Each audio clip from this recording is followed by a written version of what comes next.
Hey everybody, welcome to another Road to Beta! I think I'm going to stop numbering them because some things have happened, which we'll talk about right now. Essentially, the patch 0.84 has come out, and that has changed quite a few things, enough to the point where this current path, or this current road to beta, I think, is going to have to take a slight detour. So what has changed for us? Thus far, grinding is gone, so we did a video on grinding from feeling fragile. The way that gold pays out for the memorials is now, or sorry, when you destroy an idol, you get a gold multiplier instead of getting straight gold. And so that means you can't just spam that level or play that level a bunch and get a bunch of gold. So we really have to focus on the challenges, completing the challenges and using the gold we have efficiently. There has been some increases to the gold you get from other challenge matches, but we want to have a deck that can compete in those challenges before we start worrying about those. So we're still going to look at they're called trials now too, I'm sorry. We're going to look at the trials as opposed to the challenges. And we're going to assume that we can get, we're going to assume that we can get about 3,000 gold or so. And we'll use that as sort of our starting mark, assuming we just finished a bunch of challenges.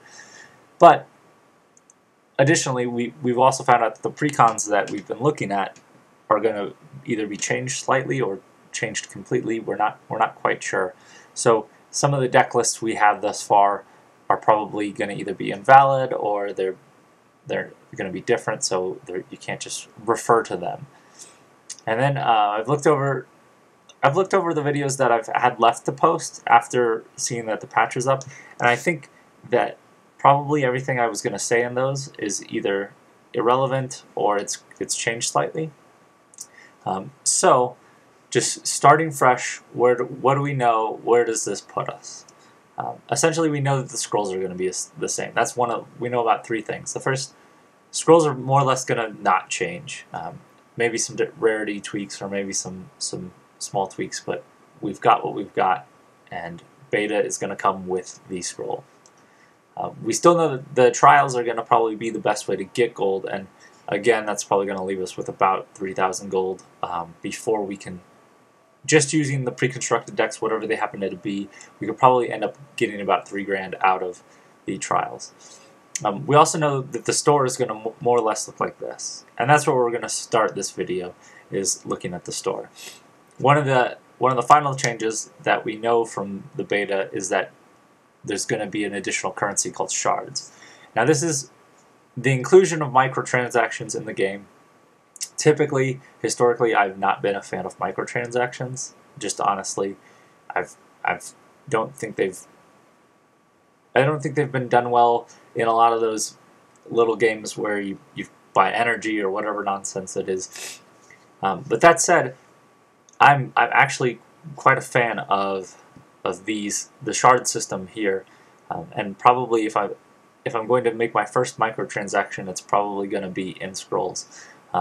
There's two ways that the microtransactions are going to take place. One is through the purchase of pre-constructed decks. The other is going to be through the purchase of single scrolls. And you can see the price of those single scrolls is going to be based on the rarity, and it's going to be similar in cost between the resources and such. But also, it's going to be an easy way to get the 3 pre-constructed decks. So we're going to focus on 2 different paths here. We'll touch on the first one, is what you do, or what strategies will you employ if you decide to play scrolls with microtransactions and use the shard system. Assuming you do that, the first thing you're probably going to do is buy all 3, or buy the other 2 pre-constructed decks, because you're going to start with one of them, and then you're probably going to buy the other 2. And the reason is 7,500 gold is quite a bit at this point, especially when for 150 gold or even 100 gold you can get 1 scroll. So that's essentially 75 scrolls, the cost of 75 scrolls. And so while it's nice to know that you'll be getting a certain number of rares and a certain number of commons and such, you're probably better off. You'd probably be better off buying 7 scroll packs, and then using that 500 to maybe buy specifically within the resource type. But we'll focus on shards. Shards and microtransactions probably once beta comes out, we'll start looking at that. But that's all I really want to say with shards. And again, to be clear, if you're going shards, if you're going to use shards, you're probably going to buy the 3 precons, and then you're going to probably put most of your gold into buying packs. And you want to do that because packs give you they're the quickest way or the cheapest way to start getting everything you need.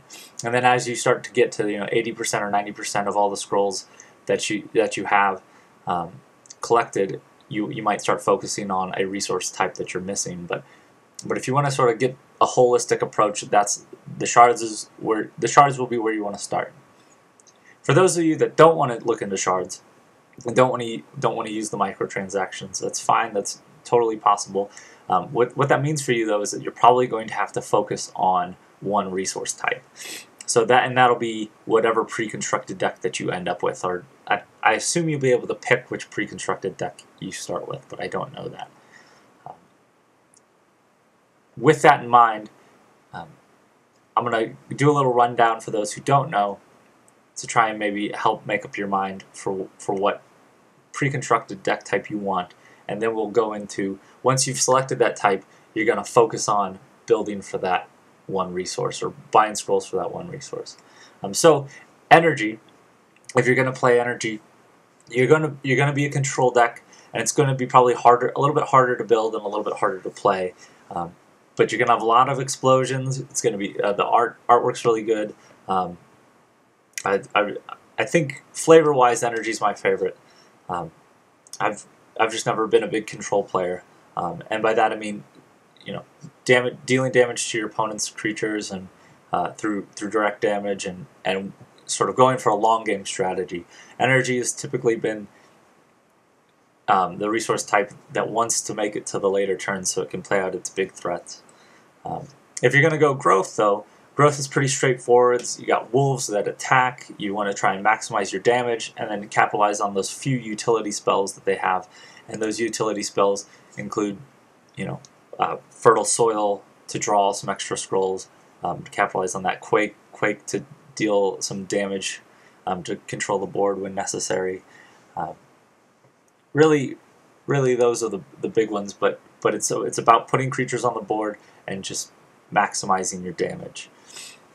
Order is going to be similar in that it's about playing units on the board, but it's more concerned with board positioning as well as these combat tricks. So you're going to have a team of attackers, and they're going to be, more or less an army that you move as sort of a cohesive unit. Where in growth you have units that you play, but their position relative to each other is less important. But then with order, you're going to be able to do some manipulation to countdown, and you're going to do some manipulation to movement.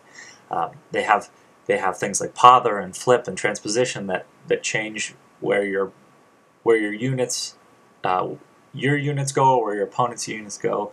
And then with blessing of haste and frostwind and speed, you have these ways to manipulate your countdown so that you have things attacking quicker.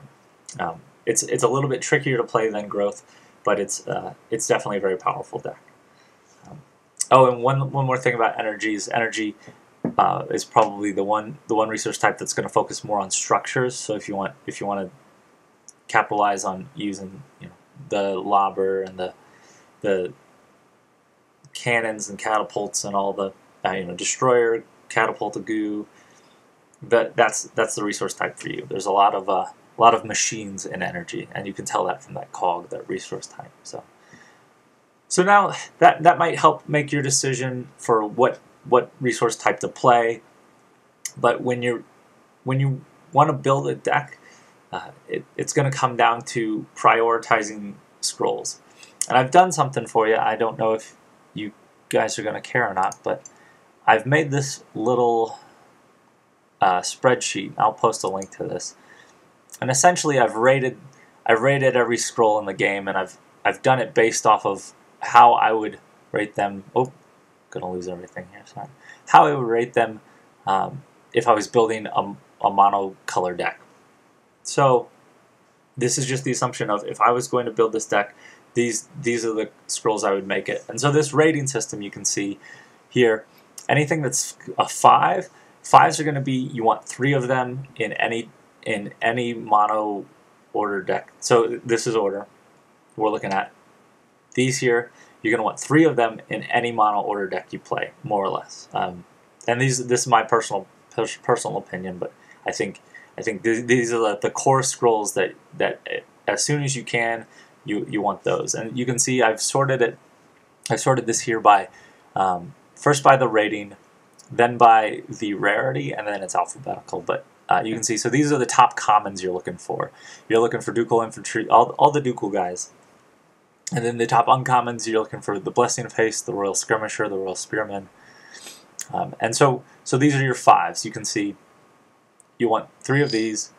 Now, onto the 4s. The 4s are probably going to make it in every deck, but the numbers, we're not 100% certain that you're going to have 3. You're going to want 3 of them in every case.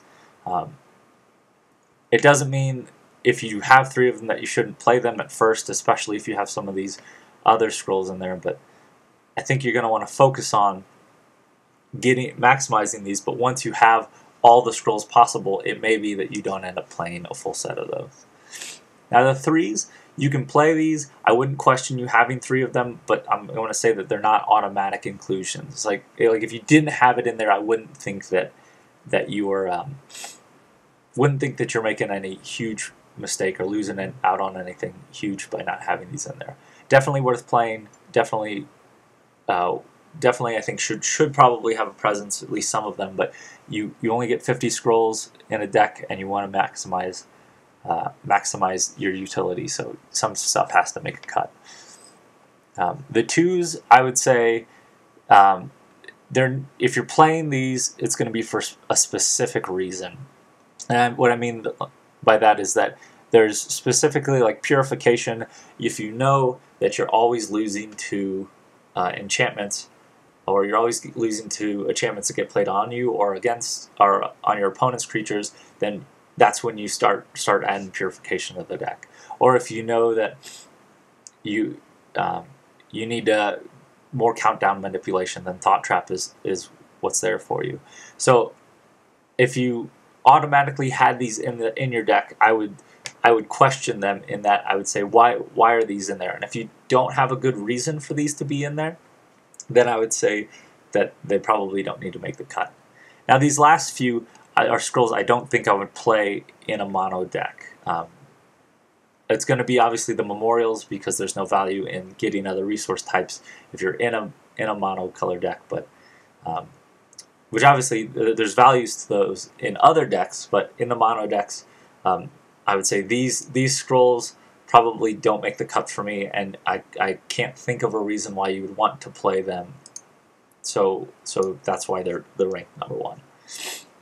So from here you can use this, because this is sort of in my head, and this is a living list, or a living document. So I'll adjust these as I see fit, and as things come up.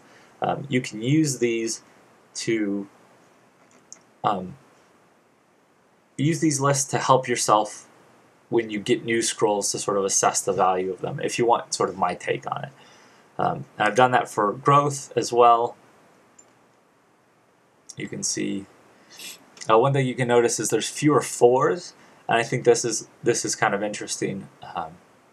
In this list, comparatively, we go back to order. There's a good number of 4s, but then on growth, a lot of this is because you're either playing it and you're playing 3 of it, or you're situationally playing it, or it may not have a place 100% of the time. So kind of an interesting exercise once I finish this. Again, it's you can tell the rarity, and then you can see the name. One thing that's interesting is there's just an extra common. So some of the auto inclusions in growth are kind of nice because they're common, but then the rest of them end up being rares. There's no really uncommons that I think I would automatically include 3 of in every deck. Brother of the Wolf probably come closest. I think Rallying. Oh, I think I meant to change that. I think I would still put, even with the nerf, I would probably put Rallying back up as a 4. I don't know that you're running 3 copies of it anymore, but I still think there's value in it. Then we get to Energy. And this Energy list, you can see more burn spells, a good number of commons, and a couple uncommons. So the auto inclusions are less about the rares, but when you look, there's a huge list of 4s here, and that's just because it's so hard to build an Energy deck, in my opinion at least. For me, I've had trouble settling on one build, and it kind of comes down to whether or not you go ranged attack energy or you go Gravelock energy. If you go Gravelock energy, obviously it changes your synergies, and you're going to want 3 copies of the Raider, 3 copies of the Outcast. But then the ranged attack decks are the ones that are going to focus on, your Scatter Gunner, your Gun Automaton, who are still probably going to make it into your Elder or your Gravelock deck, as is your Gravelock Elder. But then Cannon Automaton and the Mortar, I'd say, these are maybe scrolls. I'm sorry, there may be 2 of in your Gravelock deck, but Cannon Automaton's a 3 of in your ranged attack deck. Bombard, again, Bombard, it wouldn't make it in every deck, but if you're playing if you're playing the Gravelock deck, you obviously wouldn't want to put many Bombards. I wouldn't even think it's an auto include in the Gravelock deck. But if you're playing the ranged attack deck or the structure ranged deck, then obviously Bombard bumps up to a 3 of. Some of these extra rare scrolls are interesting, like Violent Dispersal, Thunder Surge, Potion Resistance. I almost wanted to say 3 ofs on these, especially Potion Resistance, but I can't say that they're automatically 3 ofs in every deck, so I put them down at 4. But it's definitely an interesting resource type to build with, and hopefully this list can help you when you buy scrolls. You can sort of check the list to see specifically what you want to take out of your precon, and then what would be worth adding. So anything that's like a 2 or a 1 in your precon that you're not having any luck with, I'd say you could probably take out and put in something a little bit better. So that's essentially everything that I think you need for a package that I can give you to prepare for beta. We've got these lists. I gave a little bit of rundown on how the scrolls and how to buy scrolls, whether you want to go shards or not, what the best opportunity is. And again, I'd say if you're going shards, you're buying packs. If you're going pre-constructed, you're going to use this the specific buy from that resource type. So if we're going with the growth precon, then we should be buying growth scrolls just so that we get the most value out of our purchase every time. So that we can get ourselves up to a good mono growth deck, single resource growth deck, and we can take that and have it be competitive against the hard AI and in the challenge, in the multiplayer challenges. So we're going to cut this for now, but what I'm going to do in the next video, we're going to do one more, or do a few more. Going to dig into energy particularly, because I think it's probably the trickiest to build, and it's probably the trickiest one to explain or to use. This list is valuable, but I think it's probably would be best if we use that as an example. So I'm going to again use my imagination, buy an energy precon, or take the energy precon I have, pretend that I've completed the challenges up to where I get about this much gold, and I'm going to just buy some scrolls, and then we're going to see how I would modify my deck based on those scrolls we purchased. But yeah, that'll be next time. I think this wraps us up this time. As always, thanks for watching. Look forward to hearing what you guys have to say, especially about that list. Look for that list in the comments section. See it there and make all the comments you want about how terrible it is. So, again, until next time, thanks guys.